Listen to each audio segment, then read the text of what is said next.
melanjutkan pembahasan sebelumnya, di mana setelah Xiaoyan menerima 5 teknik pengusir api serta bayi api surgawi pemberian Yao Tian, mereka pun bergegas untuk kembali secepatnya ke Akademi Jianan. Namun sebelum itu Xiaoyan harus memikirkan cara untuk bisa melewati pasukan kadal yang masih berkeliaran di luar. Bagaimanapun mereka adalah penghuni asli wilayah tersebut, jadi jika ada sedikit saja pergerakan yang terjadi di aliran magma, mereka pasti akan langsung sadar dan mengepung Xiaoyan. Terlebih di antara pasukan kadal ini masih ada para ahli setingkat Douzun seperti yang dikatakan Yao Tian. Hal ini secara alami membuat Xiaoyan bertanya-tanya sebenarnya dari mana makhluk sekuat itu berasal. Apakah di bawah dunia magma ini masih ada keberadaan yang belum diketahui umat manusia? Ekspresi Yao Tian pun seketika berubah menjadi serius ketika mendengar perkataan Xiaoyan. Dia lalu menyarankan agar Xiaoyan membuang jauh-jauh rasa penasarannya itu. Meskipun Yao Tian tidak tahu secara persis apa yang ada di bawah, tetapi dia samar-samar dapat merasakan keberadaan eksistensi yang sangat menakutkan di sana. Melihat Douzun seperti Yao Tian bahkan merasa ketakutan, Xiaoyan pun terkejut dan bergumam, apakah di dunia magma ini benar-benar terdapat ahli Douzeng yang sangat melegenda? Dengan banyaknya kejadian aneh yang Xiaoyan temui selama berada di dunia magma, dia pun semakin merasa cemas dan harus segera keluar dari tempat tersebut bagaimanapun caranya. Namun karena kondisi tubuh Xiaoyan saat ini terlalu lemah akibat pertempuran sebelumnya, Yao Tian pun menyarankan agar Xiaoyan memulihkan diri terlebih dahulu jika ingin sampai ke permukaan magma. Xiaoyan pun sontak mengangguk dan langsung duduk bersila untuk memulai pemulihan.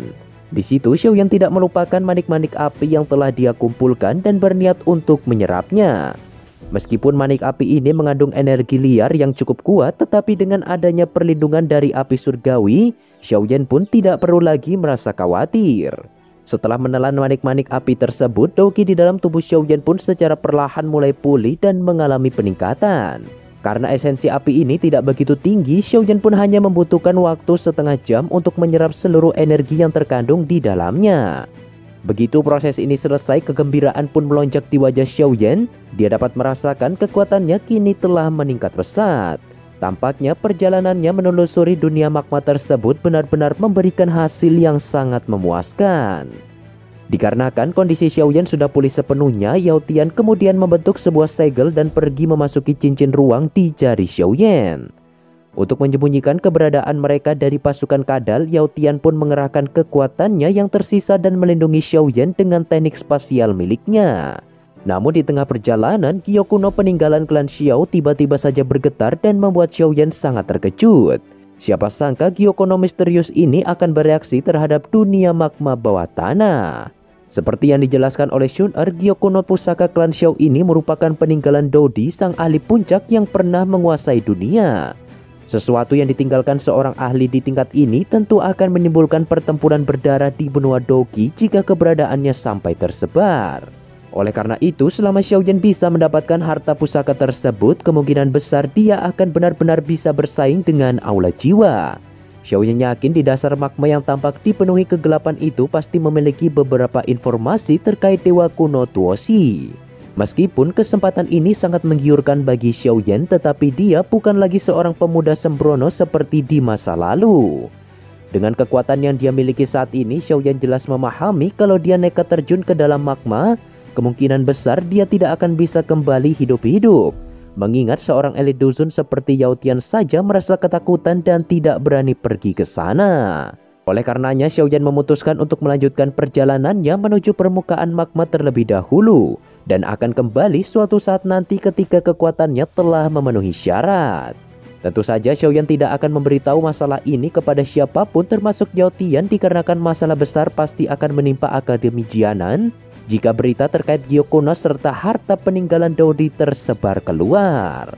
Singkat cerita, Xiaoyan pun akhirnya berhasil sampai ke permukaan dengan selamat berkat perlindungan dari teknik spasial milik Yao Tian. Sesampainya di luar, Xiaoyan pun sontak tersenyum dan merasa lega karena telah lolos dari tempat berbahaya itu. Tetapi meskipun perjalanannya kali ini sangat beresiko, namun Xiaoyan juga mendapatkan banyak keuntungan. Tidak hanya mendapatkan bayi api surgawi yang mampu membangkitkan menara pelatihan Ki Akademi Jianan, Xiaoyan bahkan mendapatkan 5 teknik pengusir api yang setara dengan teknik Do kelas Tian. Tentu saja di antara semua itu hal terpenting adalah Xiaoyan sekali lagi menemukan jiwa seorang elit Douzun. Selama Xiaoyan memperbaiki jiwanya, maka dia akan mendapatkan perlindungan dari seorang ahli tingkat tinggi selama 1 tahun ke depan.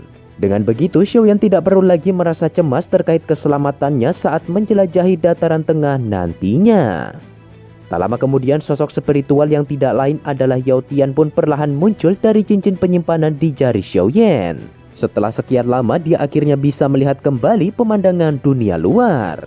Namun karena kondisi jiwanya sudah semakin melemah, Yao Tian pun tidak bisa berada di luar terlalu lama dan hanya bisa mengandalkan Xiaoyan untuk menyempurnakan ramuan penguat jiwa secepat mungkin. Setelah mengatakan semua itu, Yao Tian lantas perlahan menghilang dan kembali ke dalam cincin. Sebelum pergi, Yao Tian juga mengatakan kepada Xiaoyan kalau dia bisa menanyakan apapun jika ada kesulitan saat mempelajari 5 teknik pengusir api di masa depan. Nah, setelah kepergian Yao Tian, Xiaoyan pun mulai mempelajari tubuhnya dengan seksama dan menemukan kalau dia kemungkinan bisa menerobos bintang 6 Do Huang dalam waktu dekat. Xiaoyan yakin dengan bantuan dari manik-manik api, peningkatan ini seharusnya bisa dicapai dalam kurun waktu 1 bulan ke depan. Demi mempersingkat waktu, Xiaoyan lalu pergi ke sebuah goa dan bersiap untuk memulai pelatihannya. Selama perjalanan di dunia magma, Xiaoyan juga berhasil mengumpulkan kurang lebih 100 manik-manik api yang diperkirakan cukup untuk dijadikan sebagai sumber energi saat menjalani pelatihan tersebut. Singkat cerita, waktu pun terus berjalan dan tak terasa 1 bulan pun telah berlalu sejak Xiaoyan memulai pelatihannya. Setelah menghabiskan lebih dari 50 butir manik-manik api, kemajuan yang dialami Xiaoyan pun sangat besar. Bahkan dia berhasil mencapai puncak bintang 5 Do Huang dan hanya perlu 1 langkah menuju bintang 6. Namun Xiaoyan jelas tahu bahwa setelah mencapai tahap ini, melakukan meditasi sudah tidak lagi optimal untuk dilakukan. Bahkan jika Xiaoyan terus memaksa, kekuatannya tetap tidak akan meningkat dan justru dapat membuatnya mengalami kemunduran. Oleh karena itu, Xiaoyan pun memutuskan menghentikan meditasi dan lanjut melatih teknik Do Pedang 6 Penguasa. Setelah mengasahnya secara terus-menerus, Xiaoyan kini sudah terlihat lebih lincah dan semakin menguasai tahap awal dari teknik tersebut. Selama periode latihan ini, Xiaoyan juga mulai mempelajari 5 teknik pengusir api yang diberikan Yao Tian. Meskipun memiliki lebih dari 1 api surgawi, tetapi ini merupakan pertama kalinya bagi Xiaoyan mempelajari metode pengendalian api. Selama ini dia hanya mengandalkan kekuatan spiritual di dalam tubuhnya untuk menekan api surgawi dan mengendalikannya secara paksa. Bahkan sekelas Han Peng yang dikenal dengan julukan Kaisar Obat di wilayah Black Corner juga tidak memiliki metode pengendalian api semacam ini. Oleh karenanya, teknik tersebut bisa dikatakan sebagai hal yang benar-benar baru bagi Xiaoyan. Beruntung Xiaoyan adalah seorang alkemis tingkat 6 yang memiliki kekuatan spiritual di atas rata-rata. Dengan adanya keunggulan tersebut, pemahaman Xiaoyan tentang pengendalian api ini pasti akan jauh lebih cepat jika dibandingkan dengan orang biasa.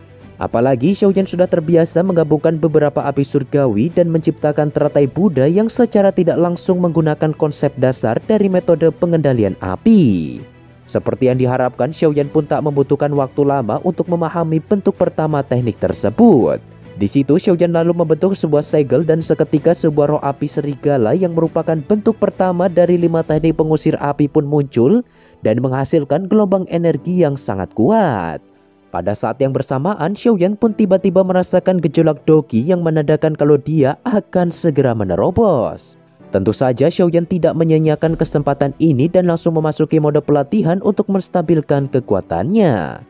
Berkat manik-manik api serta energi panas di area tersebut yang tiada habisnya, Xiaoyan pun tidak perlu merasa khawatir akan kekurangan pasokan energi selama proses penerobosan ini berlangsung.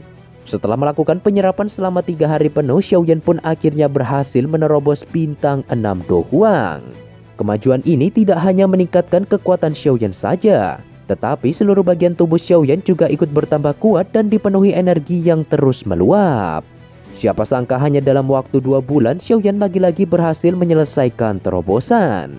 Jika berita terkait kecepatan pelatihan Xiaoyan sampai tersebar, maka para ahli Do Huang di seluruh benua kemungkinan besar akan merasa malu.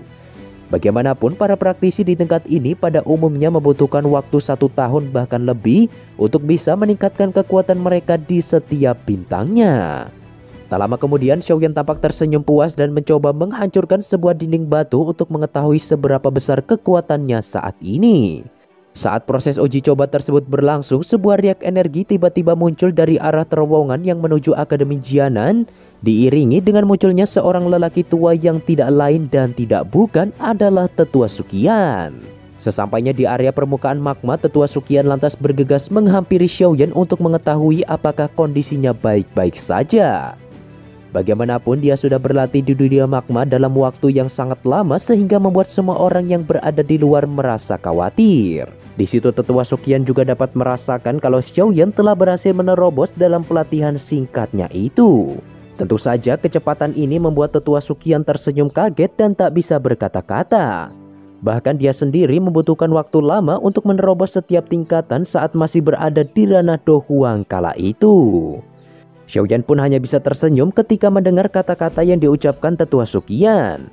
Untuk menghindari masalah yang tidak perlu, Xiaoyan pun sama sekali tak menceritakan segala hal terkait kadal magma, Yaotian, serta banyaknya rahasia yang tersembunyi di dalam dunia magma tersebut.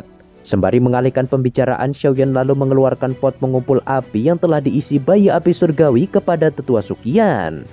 Begitu pot ini dikeluarkan, kegembiraan pun seketika melonjak di wajah Tetua Suqian. Dengan adanya afinitas api tersebut, maka pelatihan para murid Akademi Jianan akan lebih cepat meningkat seperti yang terjadi di masa lalu. Namun begitu mengetahui kalau api yang tersimpan di dalam pot itu adalah Fallen Heart Flame, ekspresi Tetua Suqian pun sontak berubah. Meskipun menara Qi dapat dihidupkan kembali, tetapi jika Xiaoyan mengembalikan Fallen Heart Flame, maka dia pasti akan menderita luka serius bahkan tidak dapat meningkatkan kekuatannya lagi di masa depan. Tampaknya di sini Tetua Suqian mengira kalau nyala api yang tersimpan di dalam pot adalah Fallen Heart Flame yang telah disempurnakan oleh Xiaoyan. Untuk menghindari kesalahpahaman, Xiaoyan lalu menjelaskan kalau itu memanglah Fallen Heart Flame, tetapi api tersebut bukanlah api yang sama dengan yang dia miliki. Setelah mendengar penjelasan itu, Tetua Suqian lalu mengamati pot di tangannya untuk memastikan hal tersebut. Begitu menyadari kalau nyala api di dalam pot itu ternyata lebih lemah dari Fallen Heart Flame, Tetua Suqian pun merasa senang dan bertanya apakah Xiaoyan berhasil mendapatkan api surgawi yang serupa. Xiaoyan pun mengangguk dan menjelaskan kalau nyala api itu dia temukan di dalam dunia magma dan masih berada di tahap bayi.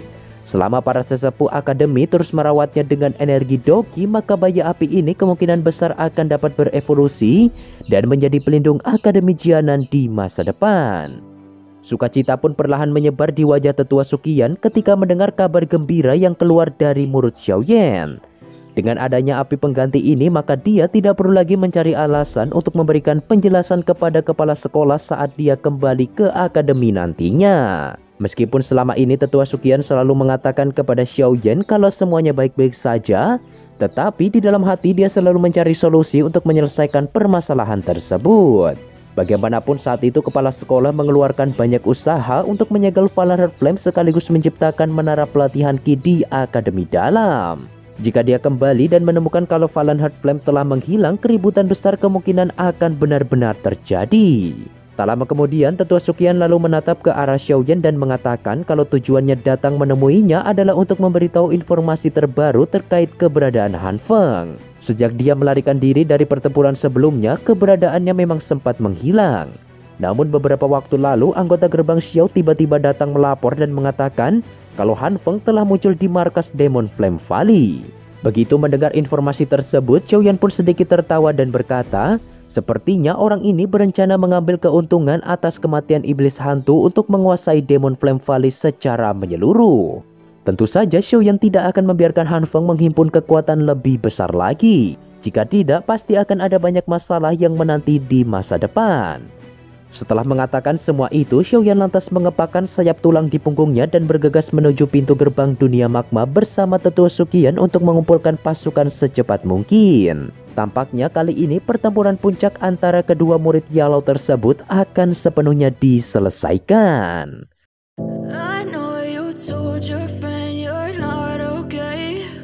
Nah, kira-kira seperti itulah spoiler pembahasan BTTH Season 5 episode 85 part 2-nya. Thanks buat kalian yang sudah menonton video ini dan sampai berjumpa lagi di pembahasan selanjutnya.